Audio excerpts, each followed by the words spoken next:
வணக்கம். நான் உங்கள் சந்திரமோகன் வீணை அகாடமியிலிருந்து நம்ம ப்ரீவியஸ் இயர் கொஷின்லேருந்து ஒவ்வொரு கொஷினாக பார்த்துக்கிட்டு இருக்கோம். இப்போ என்ன கொஷின் பார்க்க போகிறோம்னா 10 மீட்டர் 5 மீட்டர் 1.5 மீட்டர் இதெல்லாம் மல்டிப்ளிகேஷனை கொடுத்துருக்காங்க. அளவு உள்ள நீர்த்தொட்டியின் கொள்ளளவுன்னு சொல்லிட்டாங்க. நீர்த்தொட்டி எப்படி இருக்கும்? ஒரு கனச்செவ்வகம் மாதிரி இருக்கும். ஸோ இதோட கொள்ளளவுன்னு சொல்கிறான். ஸோ அப்போ வேல்யூம் கண்டுபிடிக்கிற ஃபார்முலா இதுக்கு என்ன formula? L into B into H. So அப்போ இதே கொடுத்துருக்காங்க L B Hன்னு கொடுத்துருக்காங்க.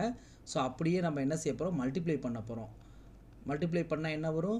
10 இன்ட்டு 5 50, 50 இன்ட்டு 1.5 அப்போ என்னது 50, 50 5 இன்ட்டு 15 75.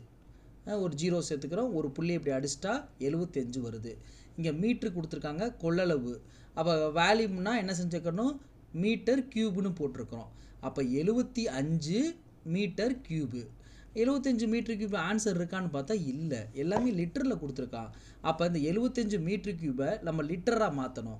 அப்போ மீட்டர் கியூபு 1 மீட்டர் கியூபு லிட்டராக மாற்றுறதுக்கு என்னென்னா 1000 லிட்டர். அதாவது ஒரு மீட்டர் கியூபை லிட்டராக மாற்றணும்னா 1000ஆல் மல்டிப்ளை பண்ணணும். அப்போ 75 இன்ட்டு 1000. அப்போ ஆன்சர் வருது 75,000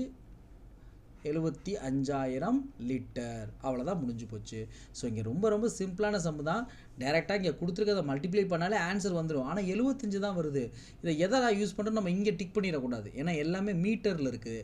மீட்டரில் இருந்துச்சுன்னா கொள்ளளவு கனளவுன்னு கொடுத்தா மீட்டர் கியூப் போடணும். ஒருவேளை பரப்பளவுன்னு கொடுத்தா மீட்டர் ஸ்கொயர்னு கொடுக்கணும், சரிங்களா? ஆனால் இங்கே கொடுத்துருக்குது எல்லாமே லிட்டரில் தான் கொடுத்துருக்கான். அப்போ லிட்டருக்கு கன்வெர்ட் பண்ணணும்.